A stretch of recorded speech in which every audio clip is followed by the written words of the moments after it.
भगवान शिव और माता पार्वती की विवाह कथा पुराणों में भगवान शिव और माता पार्वती के विवाह के बारे में कई बार उल्लेख किया गया है।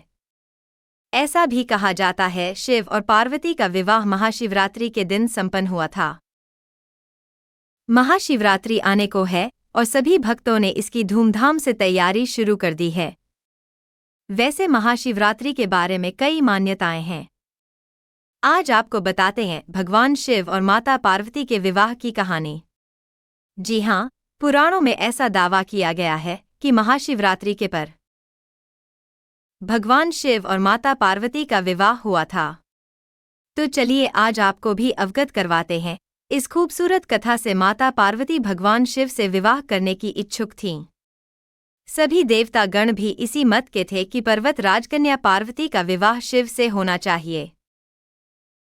देवताओं ने कंदर्प को पार्वती की मदद करने के लिए भेजा, लेकिन शिव ने उन्हें अपनी तीसरी आंख से भस्म कर दिया।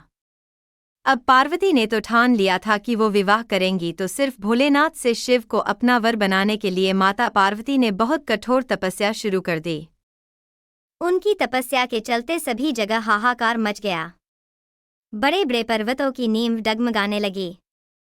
ये देख भोले बाबा ने अपनी आंख खोली और पार्वती से आह्वान किया कि वो किसी समृद्ध राजकुमार से शादी करें। शिव ने इस बात पर भी जोर दिया कि एक तपस्वी के साथ रहना आसान नहीं है, लेकिन माता पार्वती तो अडिग थी। उन्होंने साफ कर दिया था कि वो विवाह सिर्फ भगवान शिव से ही करेंगी। अब पार्वती की ये जिद देख भोलेनाथ पिघल गए और उनसे विवाह करने के लिए राजी हो गए। शिव को लगा कि पार्वती उन्हीं की तरह हठी है, इसलिए ये जोड़ी अच्छी बनेगी। अब शादी की तैयारी जोरों पर शुरू हो गई।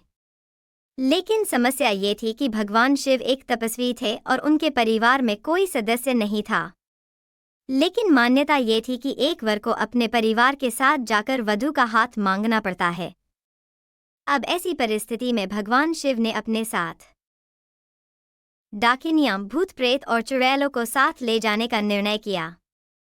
तपस्वी होने के चलते शिव इस बात से अवगत नहीं थे कि विवाह के लिए किस प्रकार से तैयार हुआ जाता है। तो उनके डाकिनियों और चुड़ैलों ने उनको भस्म से सजा दिया और हड्डियों की माला पहना दी। जब ये अनोखी बारात पार्वती के द्वार पहुंची, सभी देवता हैरान रह गए। वहां खड़ी महिलाएं भी डरकर भाग गई। भगवान शिव को इस विचित्र रूप में पार्वती की मां स्वीकार नहीं कर पाई और उन्होंने अपनी बेटी का हाथ देने से मना कर दिया। स्थितियां बिगड़ती देख पार्वती ने शिव से प्रार्थना की। वो उनके रीति रिवाजों के मुताबिक तैयार होकर आए। शिव ने उनकी प्रार्थना स्वीकार की और सभी देवताओं को फरमान दिया कि वो उसको खूबसूरत तरीके से तैयार करे। ये सब सुन सभी देवता हरकत में आ गए और उन्हें तैयार करने में जुट गए। भगवान शिव को दैवीय जल से नहलाया गया और रेशम के फूलों से सजाया गया। थोड़ी ही देर में भोलेनाथ कंदर्प से भी ज्यादा सुंदर लगने लगे और उनका गोरापन तो चांद की रोशनी को मात दे रहा था। जब भगवान शिव इस दिव्य रूप में पहुंचे तो पार्वती की मां ने उन्हें तुरंत स्वीकार कर लिया और ब्रह्मा जी की उपस्थिति में विवाह समारोह शुरू हो गया। माता पार्वती और भोलेनाथ ने एक दूसरे को वरमाला पहनाई और ये विवाह संपन्न हुआ।